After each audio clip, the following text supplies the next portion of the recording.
ऐसे स्वामी श्री हरदास जी महाराज का चरित्र श्री नाभा जी गा रहे हैं। उन स्वामी जी के चरित्र में अब कुछ ब्रज रसिकों के भाव और ब्रज के ग्रंथों में जो स्वामी जी के अंतरंग भाव हैं उनमें हम प्रवेश करें। कैसे स्वामी जी इस धराधाम पर पधारे, धरातल पर पधारे, बहुत सावधानी से सुनना। एक क्षण के लिए भी आपको ध्यान इधर उधर गयो, पूरी कथा निकल जाएगी। या हमारे बहुत ध्यान से सुनिए। स्वामी जी कौन है? श्री ललिता जी के अवतार, श्री ललिता जी के अवतार। तो सबसे पहले ललिता जी को प्रादुर्भाव सुनो। ललिता जी को जान गए तो आप स्वामी जी को पहचान जाओगे। प्रसंग है कि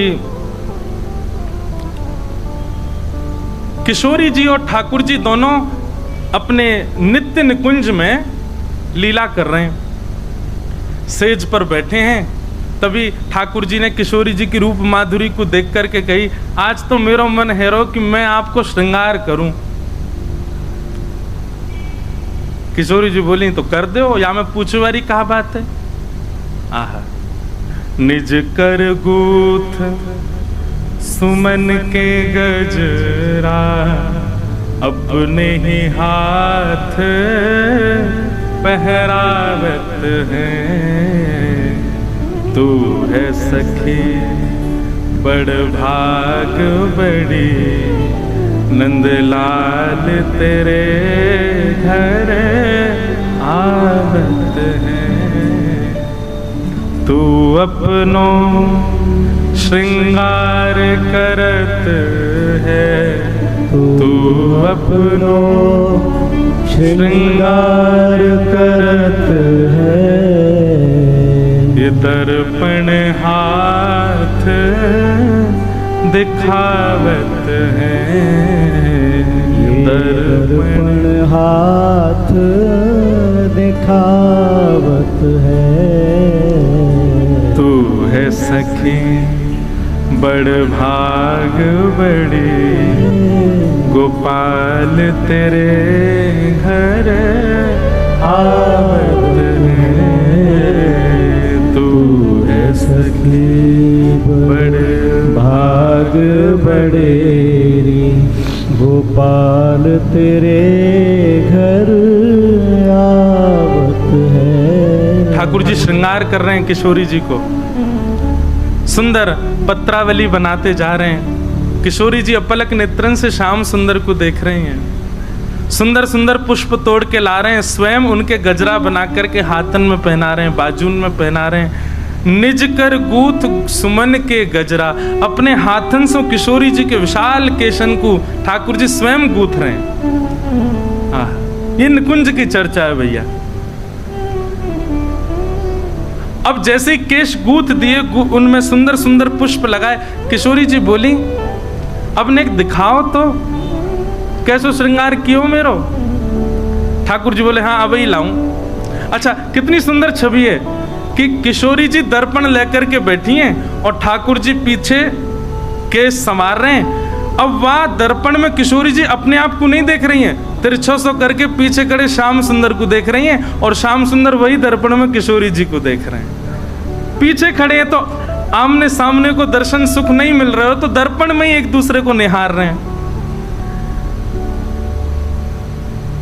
किशोरी जी जब तैयार रह गई, ठाकुर जी बलैया ले रहे, आहा बली बली जाऊं, हे स्वामिनी जू ऐसे ही देखत रहूं तो मैं जन्म सफल कर मानूं। आप यूं ही बैठी रहो, मैं आपको देखता रहूंगा। तभी ठाकुर जी एक विशाल दर्पण लेकर के आए और नीचे पधराए करके और दूर से दिखा रहे हैं, हे स्वामिनी जी ने देखो तो कैसी लग रही हो। बहुत बहुत सावधानी से सुनो। किशोरी जी स्वयं को नहीं देख रही हैं, स्वयं के अंग प्रत्यंग को कहां कहां ठाकुर जी ने चुन करके पुष्प रखे हैं, कहां कहां श्रृंगार कियो, उनको ध्यान से देख रही हैं। और अपने तन पर विद्यमान ठाकुर जी के हाथ के श्रृंगार को ध्यान से देख करके किशोरी जी इतनी मोहित है गई, इतनी मोहित है गई, अपने ही श्रृंगार को देख करके कह रही हैं, हे ललित तुम कितनी सुंदर हो। मतलब किशोरी जी के रूप पर कोई और मोहित ना भयो, किशोरी जी स्वयं मोहित है रही हैं। और मोहित क्यों है रही है? क्योंकि श्रृंगार जो है वो श्याम सुंदर ने किया। कोई मुझसे पूछ रहा परसों कि महाराज जी आप आरती से पहले आरसी क्यों दिखाए करो ठाकुर जी को? लाल जी को जो श्रृंगार है वो श्रृंगार किशोरी जी पधरा में, तो ठाकुर जी आरसी में वह श्रृंगार को दर्शन करें कि आज किशोरी जी कितनी आई है मेरे ऊपर। और जब लाडली जी को दर्पण दिखाया जाए तो लाडली जी ये भाव से देखें कि आज ठाकुर जी ने कैसे श्रृंगार किया मेरो, या हमारे आरसी ये ठाकुर जी को दिखानी चाहिए। और एक सामान्य भाव ऐसा है कि आप सब दर्शन करवे वारे, सो ठाकुर जी अर्चक सो कहें एने दिखा तो दे मैं कैसा लग रहा हूँ, सबके बीच में बैठा तो दियो तेने मुँह तो दिखा मैं ठीक लग रहा हूँ कि नहीं। सो ठाकुर जी को पहले आरसी दिखा में, फिर नेक दूर करके वहाँ में हम ठाकुर जी को देखें। तो ऐसी भावना है कि वास्तव में आप अब श्री जी तो ना बन सको, पर एक भावना ऐसी रखी जाए कि श्री जी की दृष्टि से लाल जी को देखो, अरे लाला बड़े प्यारे लग रहे, बड़े सुकोमल। किशोरी जी ने जैसे ही दर्पण में स्वयं कोई प्रतिबिंब देखो, मोहित है गई लाडली जू, और मोहित है करके अपने स्वरूप से ही कह रही है, हे ललित तुम कितनी सुंदर हो। और जैसे ये भाव कहो तो प्रतिबिंब को जो स्वरूप जा पर किशोरी जी मोहित है गई, वो ही स्थिर है करके स्थूल है करके प्रकट है गयो श्री ललिता जी को प्रादुर्भाव है। सहचरी श्री ललिता महारानी की। अब अंदर गहराई में जाइयो, जिनको ना पल्ले पड़ रही हो चुपचाप नीचे मुंह करके बैठ जाओ। पूरे विश्व को मोहित श्याम सुंदर करें, कामदेव को मोहित श्याम सुंदर करें, ऐसे श्याम सुंदर हमारी लाडली जी पर मोहित रहें, और वो लाडली भी जिन पर मोहित रहें वो हैं श्री ललिता जी। अरे जब कभी श्याम सुंदर कभी विरह प्रदान कर दें ना, तो किशोरी जी श्री ललिता जी के पास ही जावें और ललिता जी को निहारें। क्यों? क्योंकि ललिता जी को जो श्रृंगार है वो किशोरी जी और ललिता जी में कोई अंतर नहीं है, एक सी दिखेंगी दोनों। बस ये है कि किशोरी जी की एक विशेष चूड़ामणि है, किशोरी जी की एक विशेष चुनरी है, किशोरी जी को एक विशेष श्रृंगार है, नहीं तो बाकी सब एक जैसा हो। पर फिर भी किशोरी जी को ललिता जी प्रिय है, क्योंकि प्रथम श्रृंगार श्री कृष्ण ने जो कियो वही स्वरूप श्री ललिता जी। ललिता जी प्रकट है। क्यों प्रकट भई? श्यामा श्याम के नित्य विहार को सुख देवे के काज श्री ललिता जी प्रकट भई। सबसे प्रथम सहचरी, सबसे प्रथम सखी हैं निकुंज की श्री ललिता जी। और ललिता जी जैसे प्रकट भई, श्री ललिता जी अब लाडली लाल दोनों विचार करने लगे। ठाकुर जी के मन में आयो, अब ये इनके स्वरूप से प्रकट भैया, इन्हीं को पक्ष ले करेगी हमेशा। किशोरी जी सोच रही हैं, बोले लाल जी के श्रृंगार को भाव है तो ये इन्हीं को ही पक्ष, दोनों उनके मन में ये भाव आ गया कि ये पक्षपात करेंगी दोनों में। ललिता जी को एक भाव है कि वो प्रिया प्रियतम के हृदय की बात पहचान जाऊं।